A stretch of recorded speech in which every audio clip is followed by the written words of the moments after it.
Olá, bem-vindos a mais um Carta nas Eleições. Eu sou Sérgio Lírio e entrevisto aqui nesse programa candidatos das principais capitais do Brasil.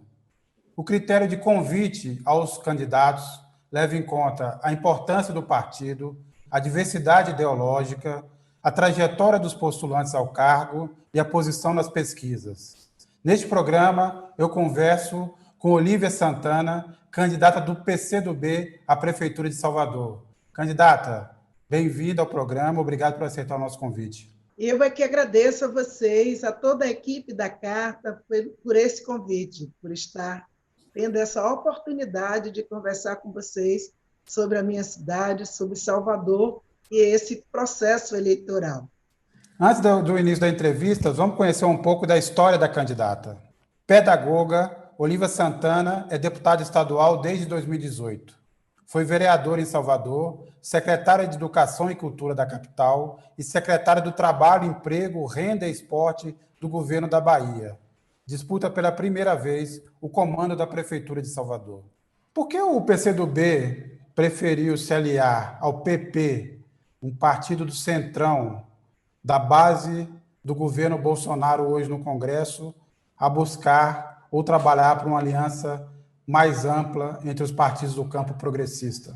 Bom, primeiro que não há aqui uma preferência do PCdoB no que diz respeito à composição da aliança que seja fora do campo democrático e popular que apoia o governo liderado pelo Partido dos Trabalhadores, que é o governo do Rui Costa.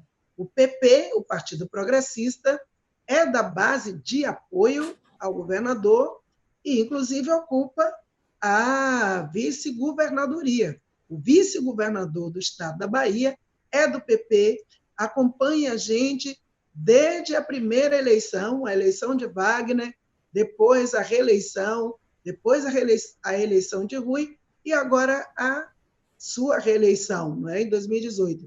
Então, nós estamos todos unidos numa mesma base a partir de uma política local de alianças. Aqui em Salvador, há um candidato configurado como um candidato ultra-bolsonarista, não é? Digamos assim, que é o César Leite, mas o PP não trilhou esse caminho, fez a opção de construir conosco essa alternativa para a cidade.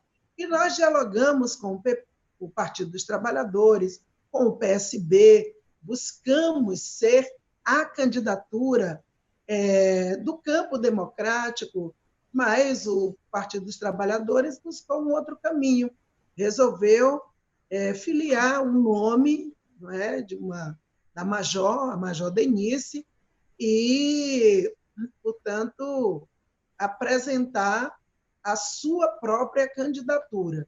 E isso, inclusive, resultou numa certa pulverização do nosso campo. Então, hoje, nós temos 4 candidaturas da base do governador Rui Costa. A nossa candidatura é uma delas. O governador e o senador Jacques Wagner estiveram na nossa convenção e mostrando o reconhecimento, o respeito à nossa decisão de sair, sim, com a nossa candidatura e, portanto, nós vamos nos unir no segundo turno da eleição. Candidata, a senhora disputa, vamos dizer assim, uma mesma faixa com a candidata Major Denise. São mulheres negras, numa cidade que tem muita dificuldade, tanto para eleger negros quanto mulheres. Periféricas, vindas da luta social. Por que o eleitor de Salvador deveria escolher a senhora e não escolher a Major Denise, que é a candidata do PT, portanto, representa também, de uma forma geral, essa candidatura do partido que governa o Estado? Por que a senhora e não a Major? Então, eu, na verdade, não estou disputando com a candidata do PT. Estou disputando principalmente com o candidato apresentado por ACM Neto. Um confronto entre 2 projetos. A nossa candidatura se apresenta na cena da cidade, construída esta candidatura Desde o ano passado, em dezembro, ou melhor, em novembro, nós do PCdoB tomamos a decisão de apresentar um nome à cidade, fizemos todo o processo interno de debate, eram o meu nome e o nome da deputada federal Alice Portugal. O partido, naquele momento, achou que deveria marchar comigo, não é? E a deputada Alice está também, né, irmanada com o nosso projeto, e, portanto, nós não definimos a nossa candidatura a partir da candidatura que o PT pudesse apresentar futuramente. Nós definimos entendendo o que é Salvador, entendendo a minha trajetória, a minha experiência política. Fui por 10 anos vereadora da cidade de Salvador, fui secretária de Educação de Salvador, fui secretária de Políticas para as Mulheres do governo Rui Costa, faço parte, com muito orgulho, desse projeto que vem mudando a Bahia, e também secretária do Trabalho. Então, além disso, participei da eleição de 2018 e fui uma das mais votadas deputadas na cidade de Salvador. Eu fui terceiro nome mais votado da cidade. Dos quase 60 mil votos que eu tive, mais de 35 mil foram em Salvador. Portanto, me sinto preparada, sim, para governar essa cidade. Eu nasci em Salvador, nasci numa favela aqui em Salvador, conheço o sofrimento do povo. Na época, o prefeito de Salvador era o avô do ACM Neto, né? Ele, inclusive, foi quem expulsou a minha família de lá, dessa favela, da favela da invasão de Ondina, jogou num terreno que só era o chão, eu, minha mãe e minha irmã. E foi uma verdadeira saga pela nossa sobrevivência, para não sucumbir, como muitos acabaram sucumbindo. Então, nós chegamos até aqui, e eu enfrentei tudo isso. Já fui faxineira, já fui merendeira, já fiz de tudo honestamente nessa vida para garantir a minha sobrevivência, a sobrevivência da minha família, e encontrei na política esse espaço que é a arte de transformar a vida das pessoas. É nisso que eu acredito. É por isso que eu faço política e é por isso que eu me apresento com toda essa trajetória também nos movimentos sociais. Não é? Eu entro para a política não a partir de um pai, de um padrinho, ou quem quer que seja. Eu entrei pela via dos movimentos sociais, do movimento antirracista, do movimento pela educação. Eu fui presidente do diretório acadêmico de pedagogia, lutando por uma educação pública, universidade pública gratuita, democrática. Lutei e acompanhei todo o processo de implantação das cotas nas universidades brasileiras. Então, me sinto, sim, com uma trajetória de muita experiência para enfrentar Bruno Reis. Não é possível que essa cidade só possa ser gerida, administrada pelo mesmo grupo político de sempre. Eu já tenho 54 anos, então era o avô, depois os amigos do avô, agora é o neto, aí vai o amigo do neto. Tenho paciência. Então, eu entendo que é fundamental, sim, ter a presença de um nome com experiência, com envergadura e conhecimento dessa cidade, que vem de baixo para cima. Por que uma filha do povo não pode governar Salvador? Então, eu estou aqui porque eu acredito que nós podemos e estamos fazendo uma aliança ampla com os movimentos sociais. Eu acredito que nós vamos, sim, levar essa eleição para o segundo turno e vamos unir todo o campo democrático, liderado pelo governador, o Jacques Wagner, não é? Para esse segundo turno e conquistar a nossa vitória. Agora, candidata, a senhora fala em adotar políticas transformadoras contra o racismo. A senhora pode ser mais específica? O que exatamente é possível fazer? Eu tenho uma disposição muito grande de fazer esse enfrentamento porque essa cidade tem 82% de pessoas negras. É uma cidade que também é muito perversa com essa mesma população negra. Para você ter uma ideia, a renda da população negra de Salvador corresponde a apenas 47% da renda da população branca.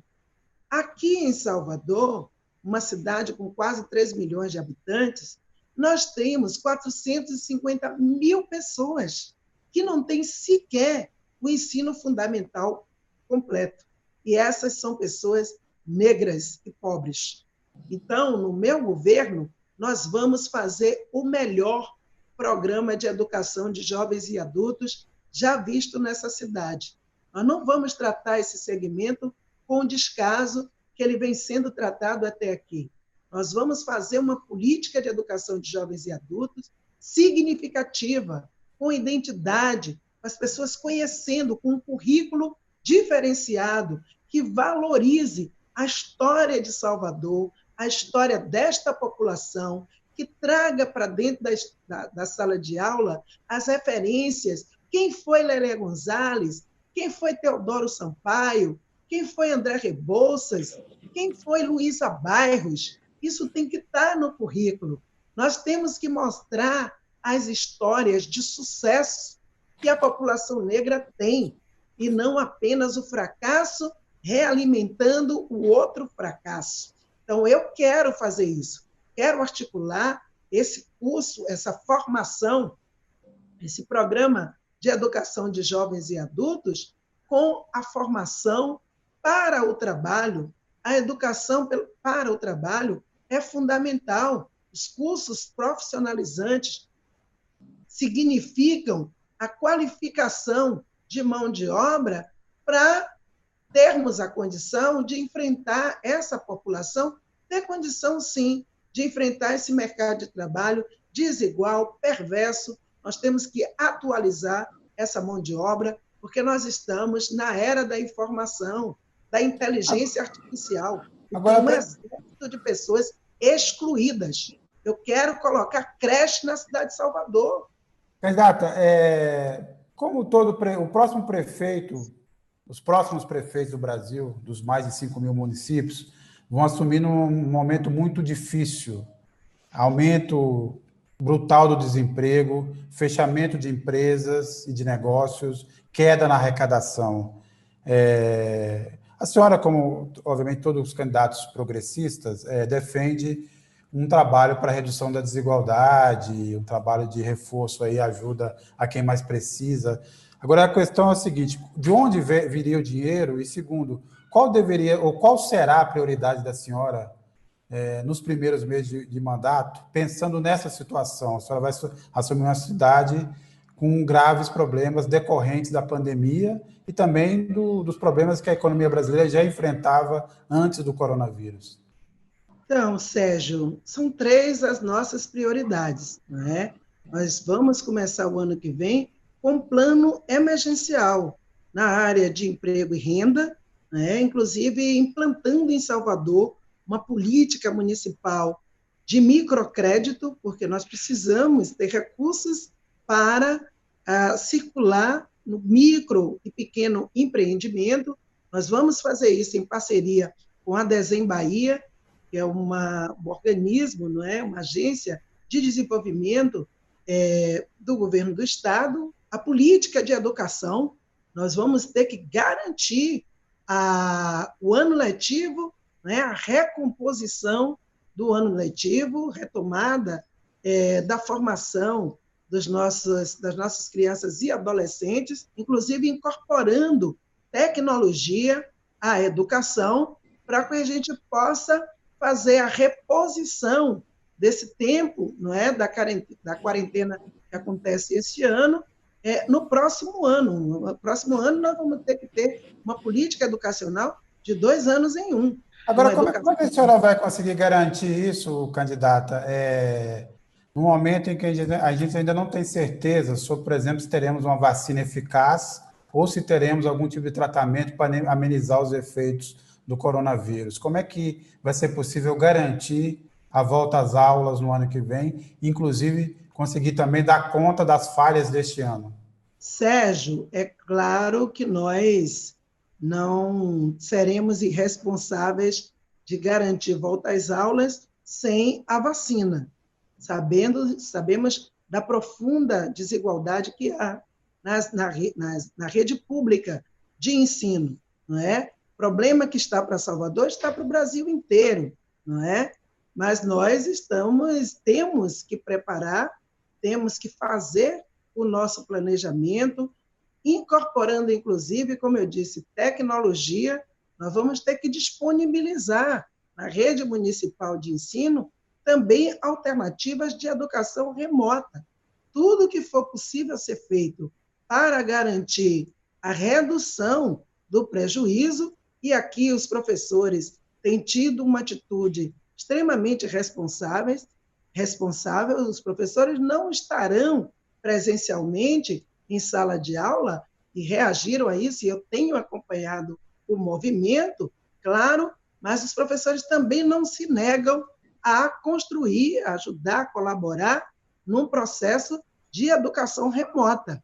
Então, nós temos que ter um planejamento sintonizado com aquilo que os organismos da ciência estarão orientando, não é? Nós estamos aqui torcendo pela vacina, mas sabemos do desafio que é, embora eu acredite que nós vamos conseguir, não é? Ter essa vacina no ano que vem. Mas é preciso não só esperar pela vacina, é preciso que a rede municipal de ensino se prepare para disponibilizar tecnologia. Não é possível que a internet continue sendo vista como um luxo disponível para a rede privada e sendo impossível, né, de ser adotada para as famílias mais pobres, né, para a rede municipal de ensino. Quando eu fui secretária de Educação em 2005, diziam que não havia dinheiro, que não havia recurso, e eu assumi e implantei o sistema informatizado de matrícula, acabei com as filas horrorosas, as pessoas dormiam em porta de escola para conseguir uma vaga. E até hoje, o sistema adotado por mim naquele ano continua com sucesso. Então, muita coisa é possível, mas é preciso que a gente assuma o comando com vontade política de fazer. E nós vamos fazer. E o terceiro eixo é o eixo da saúde, não é? Nós temos que otimizar a máquina pública, nós vamos ter que valorizar o dinheiro público, nós vamos ter que garantir o enxugamento ao máximo, porque o dinheiro precisa caber, não é? As iniciativas precisam caber no orçamento, para a gente ter condição de retomar, não é, a economia na cidade. Não será fácil, mas nós vamos contar e valorizar cada tostão a favor das necessidades do nosso povo. O que a senhora teria feito de diferente na administração da pandemia em Salvador? Primeiro que eu teria investido um pouco mais. Eu considero que a administração da pandemia, a parceria, inclusive, entre o governo do Estado e a Prefeitura de Salvador, é uma parceria absolutamente necessária. Nesse momento, tem, de fato, que se colocar no centro a vida das pessoas. Então, eu aprovo essa ação coordenada, não é, e combinada. Eu sinto apenas que o governo federal tenha ido numa outra direção, negacionista, mas eu acho que aqui a gente conseguiu fazer essa atuação. Eu considero que o que eu faria diferente é, considerando que em Salvador, não só a pandemia do coronavírus, mas nós temos um problema terrível, que é o crescimento da chikungunya, das arboviroses, não é? Acho que não está havendo tratamento adequado a isso, porque a chikungunya está crescendo exponencialmente, crescimento de 835%, a zika, não é, e a dengue mais de 300%, e a prefeitura simplesmente reduziu os recursos da vigilância epidemiológica.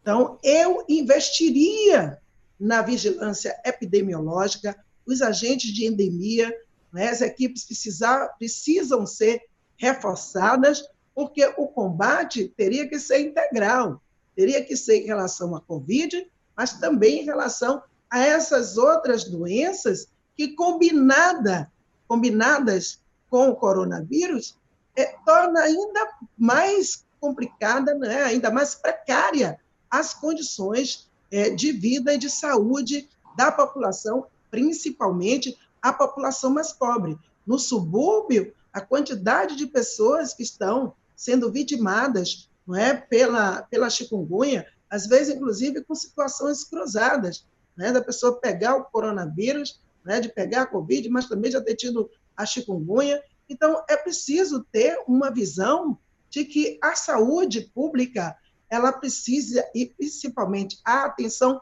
básica à saúde pública, precisa ser prioridade para a gestão municipal. E isso não tem acontecido.